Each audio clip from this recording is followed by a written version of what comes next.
चंद्रबाबू नायडू बड़ी मुश्किल में पड़ गए। अब चंद्रबाबू नायडू ने जब 4 जून को लोकसभा चुनाव का रिजल्ट आया था तो चंद्रबाबू नायडू ने यह नहीं सोचा होगा कि मोदी को समर्थन देना चंद्रबाबू नायडू के लिए इतना भारी पड़ने लगेगा। कभी उन्होंने सपने में सोचा नहीं होगा। और नरेंद्र मोदी को समर्थन देने के बाद चंद्रबाबू नायडू ने अपने स्वार्थ को तो साधा, इस बात से इंकार नहीं किया जा सकता, और अपने स्वार्थ पूरे भी किए। भारी मात्रा में बजट केंद्र सरकार से लिया उन्होंने, बार्गेनिंग भी किया, और उपराष्ट्रपति चुनाव में भी 5,000 करोड़ रुपया में डील हुई। इस तरह की खबरें निकली थी कि वित्त मंत्री से मिलकर के 5,000 करोड़ की डील हुई थी। उसके बाद सीपी राधाकृष्ण के पास गए थे और कहे कि हम एनडीए का समर्थन करेंगे। लेकिन चंद्रबाबू नायडू ने वक्त वक्त पर डील की नरेंद्र मोदी से। चंद्रबाबू नायडू ने गौतम अडानी को लेकर के जब 2900 करोड़ का जब घूसखोरी का आरोप लगा, जिसमें 1500 करोड़ आंध्रा में जगनमोहन रेड्डी सरकार ने दिया था, उस वक्त भी जब जा शुरू की तो उस वक्त भी डील की, इसीलिए कोई रिजल्ट नहीं आया। वक्फ बोर्ड कानून पर भी किया, एसआईआर पर भी किया, डील किया और उस डील का लाभ उठाया। लेकिन सुप्रीम कोर्ट में सारे चेहरे उजागर हो जाएंगे और सुप्रीम कोर्ट उस पर सरकार के खिलाफ फैसले दे देगा। इस बात को उन्होंने नहीं समझ पाए चंद्रबाबू नायडू। और अब सुप्रीम कोर्ट के फैसले ने यह साबित कर दिया कि नीतीश कुमार हो या चंद्रबाबू नायडू हो, यह लोग मिल करके मोदी के साथ इस देश को धोखा दे रहे थे, यह साबित हो गया। तो ऐसे में सुप्रीम कोर्ट का जो फैसला आया, चंद्रबाबू नायडू बड़ी मुश्किल में पड़ गए हैं। लेकिन दूसरी तरफ मोदी को समर्थन देकर गलती कर दिया नायडू ने। चंद्रबाबू नायडू की आज तक की सबसे बड़ी भूल अगर जो है वह मोदी को समर्थन देना है। 2018 में जब भी चंद्रबाबू नायडू एनडीए गठबंधन के साथी थे तो चंद्रबाबू नायडू ने आंध्रा को विशेष राज्य का दर्जा न मिलने की वजह से एनडीए से अलग हो गए थे। नरेंद्र मोदी से समर्थन वापस ले लिया था। हालांकि कोई फर्क नहीं पड़ा, भाजपा के पास पूर्ण बहुमत की सरकार थी तो कोई फर्क नहीं पड़ा था, लेकिन ले लिया था। लेकिन ऐसा क्या हुआ कि अब जब चंद्रबाबू नायडू के बगैर सरकार चल नहीं सकती तो समर्थन नहीं वापस लिया। यानी कि एस मनी एस फनाफनी, नो मनी नो फनाफनी, पैसे के दम पर समर्थन दिया। समर्थन देने की कीमत ली चंद्रबाबू नायडू ने। अब धन तो मिला मोदी सरकार से, लेकिन जनता खिलाफ हो रही है। जब यह सच्चाई आ गई कि गलत कानून को समर्थन दे दिया चंद्रबाबू नायडू ने, तो जनता उनसे विमुख हो रही है, अलग हो रही है। और अमेरिका के टैरिफ से समुद्री किसान जो हैं, जो 25,000 करोड़ रुपए का, तकरीबन 20 से 25,000 करोड़ रुपए का हर साल का रेवेन्यू जो आता था आंध्रा सरकार को, उस पर जोर का झटका लगा। तो वह भी किसान भी नाराज है 50% टैरिफ से अमेरिका के। तो अब चंद्रबाबू नायडू को यह समझ आ रहा है कि उन्होंने मोदी को समर्थन देकर के गलती कर दी। लेकिन आगे नायडू के समर्थन का गलत इस्तेमाल किया मोदी ने। इस बातों को जरा समझना जरूरी है कि नायडू से समर्थन कुछ और कह के लिया और समर्थन लेकर सरकार बनने के बाद कुछ और किया मोदी ने। ऐसा है, या दोनों ने साथ मिलकर के, अनजान कोई नहीं था, सब दोनों साथ थे और साथ मिल करके धोखा दिया इस देश को। यह जरा समझने की चीज है। अब यह समझना है कि चंद्रबाबू नायडू को कोई मंत्रालय भी ऐसा नहीं मिला, स्पीकर का पोस्ट भी नहीं मिला। वह स्पीकर का पोस्ट चाहते थे, वह गृह मंत्रालय चाहते थे, वह भी नहीं मिला। वित्त मंत्रालय भी नहीं मिला, रक्षा मंत्रालय भी नहीं मिला, रेल मंत्रालय भी नहीं मिला। मिला तो उद्यान मंत्री का मिला, एयरपोर्ट का, जो अडानी को दे दिया गया, कोई मतलब ही नहीं है उसका।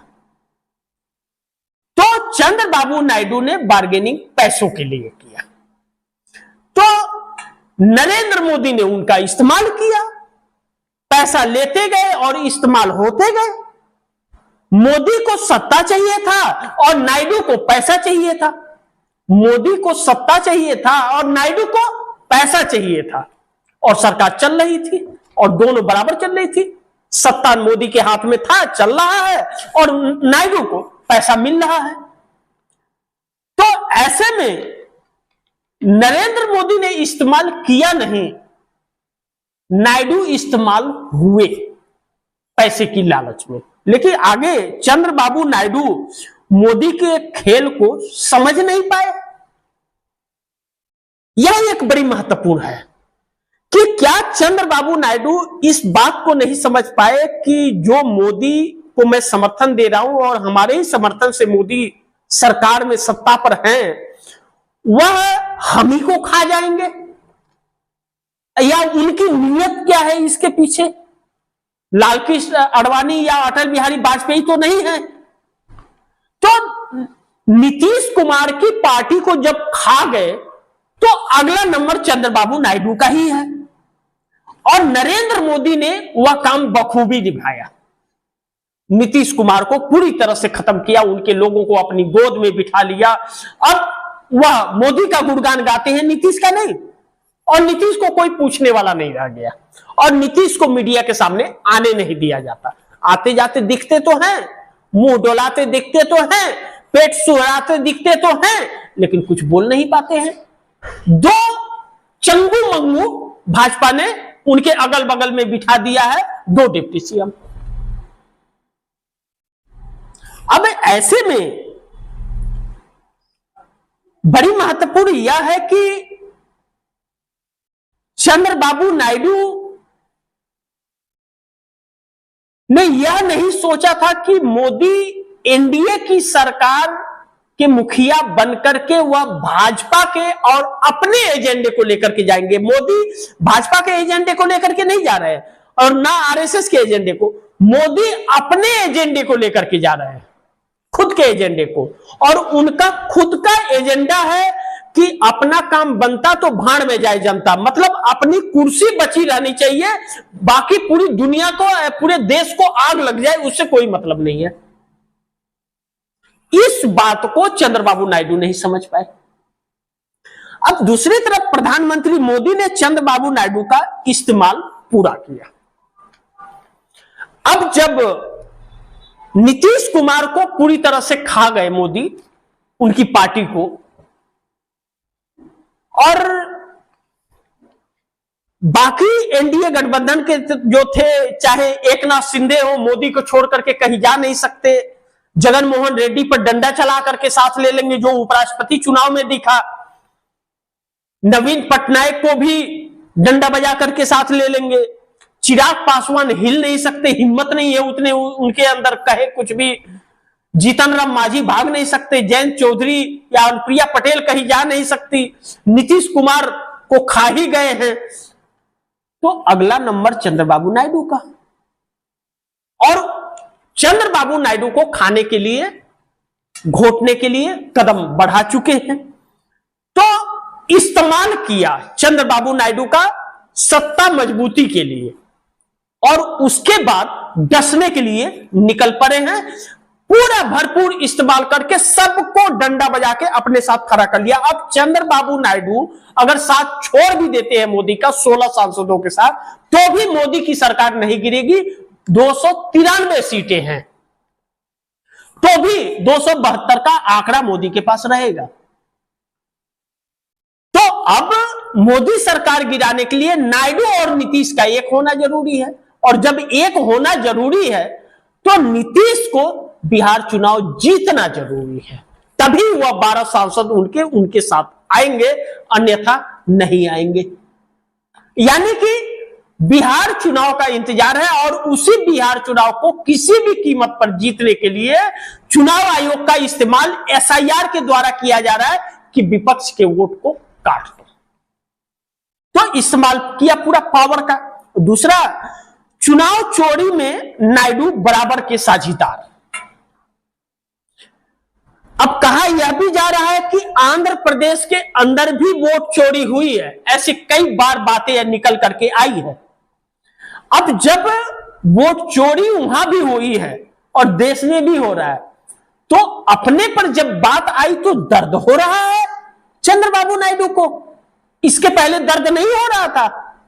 जब विपक्ष कराह रहा था तब नहीं सोचे कि भाई पड़ोसी के घर में आग लग रही है तो लपट या धुआं आपके घर में भी तो आएगी। और मोदी एक ऐसे व्यक्ति हैं कि ऐसा कोई बचा नहीं जिसको मोदी ने ठगा नहीं। तो चंद्रबाबू नायडू मजे ले रहे थे सत्ता का भोग, और अब बात अपने पे आ रही है तो दर्द हो रहा है। तो नरेंद्र मोदी की वोट चोरी में या चुनाव आयोग के वोट चोरी में नरेंद्र मोदी के बराबर के साझीदार चंद्रबाबू नायडू भी हैं, इस बात से भी इंकार नहीं किया जा सकता। तो इसी के साथ आप दर्शकों से मैं इजाजत चाहूंगा। आप दर्शकों की क्या राय है कमेंट बॉक्स में जरूर लिखिएगा। लेकिन गुजारिश और निवेदन है कि इस खबर को ज्यादा से ज्यादा शेयर कीजिएगा, अपने दोस्तों को भी कहिएगा आगे शेयर करें। आपने अगर चैनल को सब्सक्राइब नहीं किया सब्सक्राइब कर लीजिए, अपने दोस्तों को भी कहिएगा चैनल को सब्सक्राइब करें। मिलते हैं फिर अगली खबर के साथ, तब तक के लिए नमस्कार।